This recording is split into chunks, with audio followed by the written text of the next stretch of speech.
Yesterday, I talked about my most physically painful experiences, and I asked you to share some of your most painful experiences. And oh my goodness, did you ever? Artist Chibi says, the most painful thing in my entire life, a spring from one of those really old bouncy horses coming out of its hook and lodging itself right at the edge of my armpit. Still have the scar from it. The after effects of giving birth after the medicine wears off is nothing compared to unintentional, no painkillers or stitches, metal spring still hot from the Vegas sun being lodged right into the edge of my armpit. Bloody hell. And then Inglesfield 2 says, my most painful to date was a tooth cracking from sleeping because I clench my teeth while I sleep. I mean, I have had my stomach ripped open while swimming on a rock with my lower intestine sticking out. Wow, that's a nasty image. This pain felt nothing like the pain in my mouth. To make things worse, it was a Sunday when it happened, so I had to wait until Monday to go to the dentist. On top of that, I couldn't take a day off from work because two other people had already called in for legit reasons as well. So I worked that day with a bloody mouth and sore beyond all belief. Yes, I did cry from the pain. A 32-year-old man, LOL. So while at work, I took a tablet of Valium, I believe it was around 50 milligrams, took some over-the-counter oral numbing stuff and stuffed that into my tooth, waited a small bit, and then grabbed a pair of pliers. I guess being an automotive tech at this point was useful for once outside of working on cars, and yanked the first bicuspid out in two parts. Still went to the dentist that following Monday. Needless to say, to this very day, that was the worst pain I have ever felt.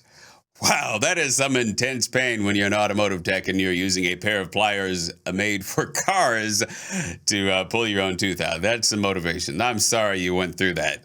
And Wickerman, what did he go through? So far, most pain I've ever felt was during an ear infection. The pressure got so intense that as an adult, it made me cry. And then my eardrum thankfully perforated and let the pressure out. It was truly horrible. Oh my goodness. Well, I'm sorry that you had to go through that. M.W. Vaughn, this didn't happen to me, it happened to my father. I don't remember much of the ordeal because it happened mostly out of my sight, but he sure does. It was an ordinary summer night, warm outside, when in the wee hours of the morning my dad woke up. He is not the youngest individual, so this was no extraordinary occurrence. I was fast asleep at the time, but even if I had been awake, I wouldn't have been surprised to find him up and would have written it off as him on his way to the bathroom. But this was different. He was sitting on his bed, legs over the side, keeled over with a sharp pain in his stomach. He said it was the most excruciating thing he'd ever felt in his 52 years. His first thought was that it was his appendix that was bursting. He told my mom and they rushed off to the hospital. I remember waking up that morning and finding my grandmother downstairs. She told me my dad was in the hospital, but it wasn't serious. Turns out he had 10-millimeter kidney stones, which for those of you who aren't familiar with kidney stones, is much larger than normal. He was in pain for about a week, stuck on the couch, having my mom and I buy him special lemonade. He was put on painkillers that were evidently so efficient, he watched Food Inc. multiple times without the slightest reaction, and returned to his job working in the meat department of a grocery distributor without a trace of remorse.